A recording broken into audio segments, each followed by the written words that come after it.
Hello everyone. So how are you all? I hope you all are doing good. This is a continuation video of the previous one only. In the last video, we have started a new, topic, which is the first chapter of our book, Python Revision 201. So now we are going to start with the remaining part of it. This is the second part of the same video. So it is iteration through string. Okay, so we were talking about the string slicing, and string slicing we did, like how can we separate a part of a string, and now how can we separate all the characters of the string, how can we traverse. This is also called traversing. Okay, traversing of a string. So suppose there is a string and the string is computer, and then you can just traverse all the characters of this string with the help of a for loop. For I in str, this is a sequence, right? This is a sequence. So this sequence is a string, and in string multiple characters are there. So we are actually separating or extracting all the individual characters present in this string str. So how it will display, because print statement itself is working as a new line. So like that you will be able to separate all the characters, and the print statement itself is working as a new line character. Okay, so what all the characters will be separated, what it will do for I in str. So it is going to take first all the characters one by one from this sequence string. The value inside this str variable is computer. So first C will be separated, and that will be displayed by this print statement str.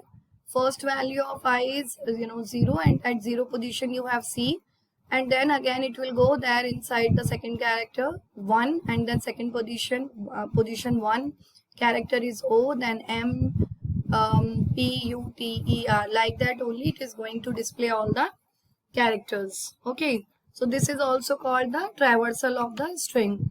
Now if you will move to the next data type, we have the boolean in Python. So boolean is same, like this will allow you to work with true and false value.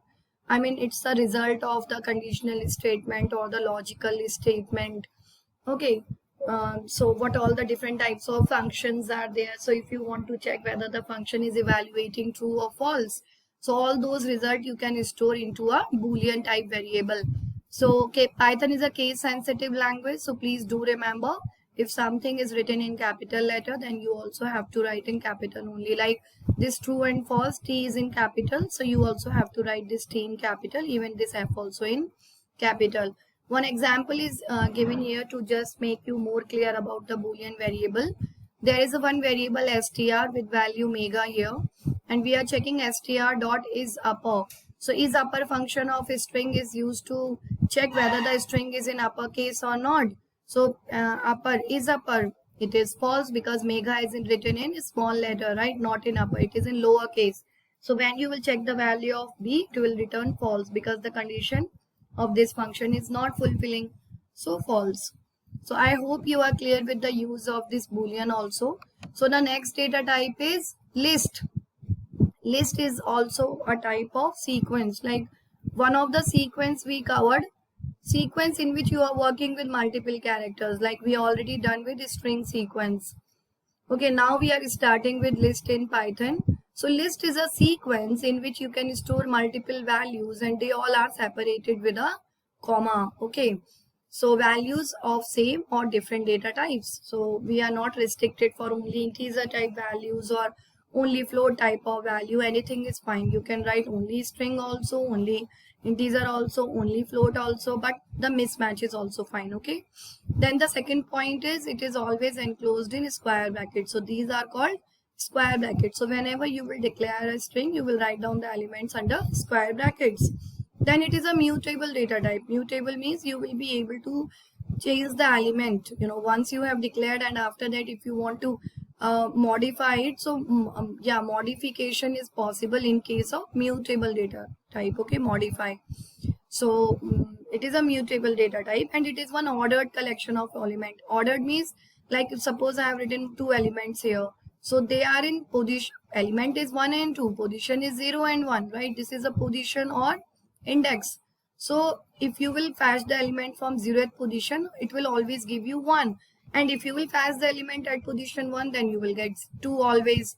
So this is in a sequence, in an ordered way. So ordered collection of element. Now you can see these two are what? These two, 1 and 2 are integer values, right? Then 1.3 is one float value, right?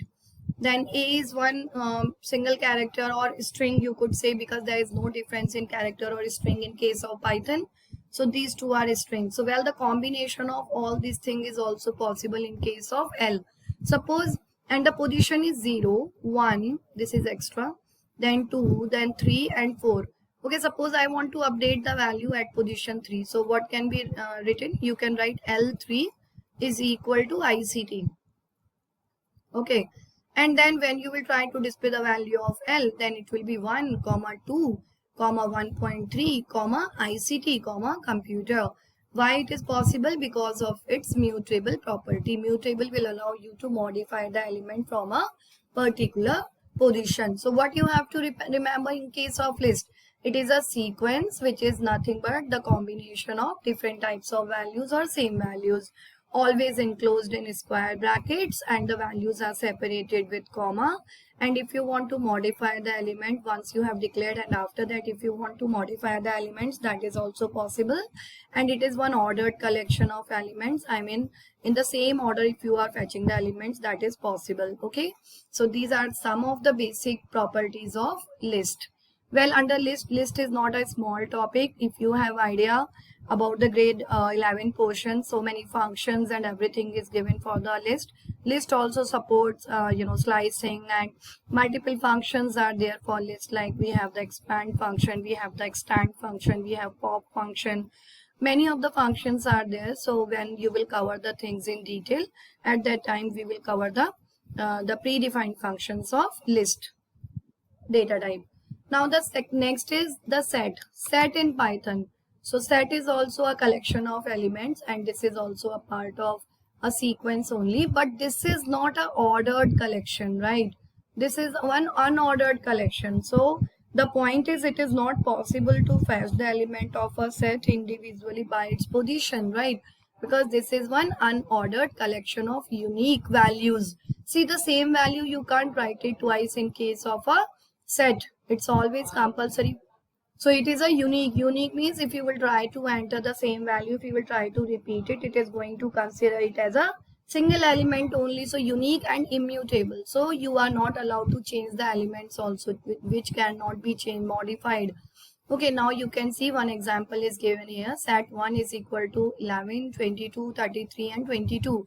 Now you can see this value is repeating, but this is a unique set of elements. So this will be adding into the set only one time. So now you please see the elements when they are displaying, it is not coming the 11 first. Okay, that's the reason it is one unordered collection of element. Ordered collection of element is list, unordered collection of element is set. Okay, and they are enclosed in curly braces. They are enclosed in curly braces, right? So please check it out properly. You have the first, it is displaying this and this, and one more thing you have to notice, the same element is only coming one time. So what we learn in this set is actually one unordered collection of unique elements. Unordered because the way or the sequence which you have followed while entering the element is not the same as when the elements are getting displayed on the screen. Second thing is, it is a unique collection. So in case if you are repeating the element, that will not be added twice or thrice into the set. It will be added only one time. And it is one immutable property. So it is not allowing you to modify the element once the set is declared or initialized by the user. And the last point is, it is the elements are in set. The elements are enclosed in curly braces. Well, the common part is this is also a sequence which will work with multiple values. So I hope you are clear with the difference between the set and the list.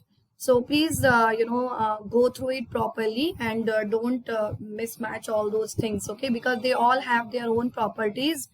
So you have to be clear to this, right? The next is the dictionary in Python. Dictionary is what? It is also one unordered collection of items. Unordered because the things are not in that ordered form in which you are entering. Okay, so this is also like set only. This is also one unordered collection of items, and each item consists of a key and a value.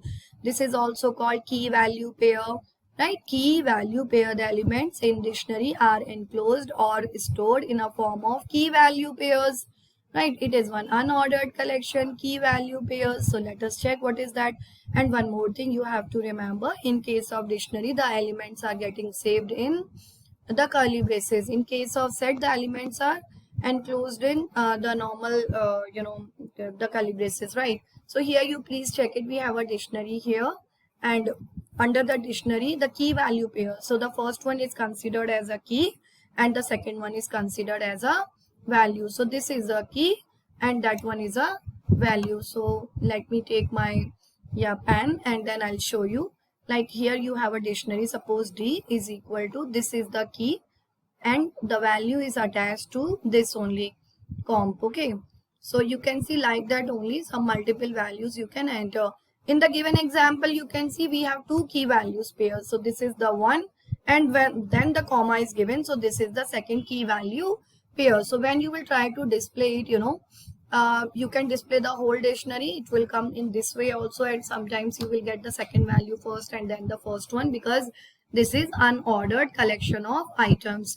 And second is, if you only want to fetch the element, so just check it out with the help of key. You remember in list and other things, we can fetch the elements with respect to their position. Like if I'm writing L0, so in case of list, this will allow you to fetch an element at position 0. Okay, but here the same thing you can do with the help of a key. So you will write the name of the dictionary. So dictionary is DICT, and then if I am writing in bracket, if I am writing the key, and the key is a string only, so you will also write like this. And if you are writing like this, that means the corresponding element of this key will be displayed. Okay, so the corresponding is comp SC. So that would be the answer here. Okay, comp SC. And the same thing, if you are doing it here, DICT dot get and then class. So this also is going to display 11. Okay, so you can go with any of the function. Normally we are using a key only to fetch the element, right? So I hope you are clear with all those stuff. Well, let us go with a quick revision of the things which we have covered today. We started from the string, and we did the string slicing in the previous video. So if you have not gone through it, then you can, I'll share the link in the description box and you can check it out. Okay, so here you please check, we have the iteration through the string, and how can we fetch all the elements, or this is also called traverse a string with the help of a loop. Okay, so this is going to work definitely for a fixed number of times or for the complete string. So I'm just writing here the whole string, and one by one it is going to fetch all the elements, because you have written inside a loop here. So loop is going to work till the length is not getting over. Okay, now the second one is the Boolean data type in Python, which will help you to store the result of any conditional statement, which is also called the relational thing or the logical expression. Or if you are using any predefined function, so they used to return the value in a form of true or false. Is it true or false? Is it this or that? So all those things will be saved in a form of true or false. That is Boolean value. So that thing we can do under the Boolean data type of Python. Next to that, we have list in Python, and list is also a sequence in Python, which will allow you to work with multiple values, and they all are enclosed in square brackets and separated with comma. List will allow you to work with multiple types of values. We are not restricted for the values. One thing you have to remember, it's a mutable type. Okay, then you will go to set, which is one unordered form, and this will allow you to work with multiple values, but the same value can't be repeated. Okay, it will be added only one time.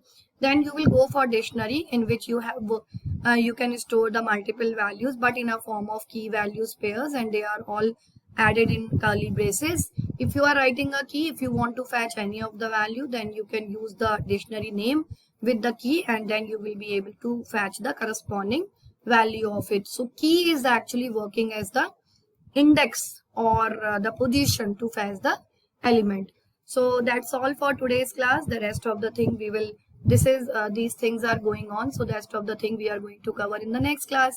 So I hope you are clear with all the stuff, And if you understood everything, please don't forget to like, subscribe, and to share with others. Thank you so much. Bye.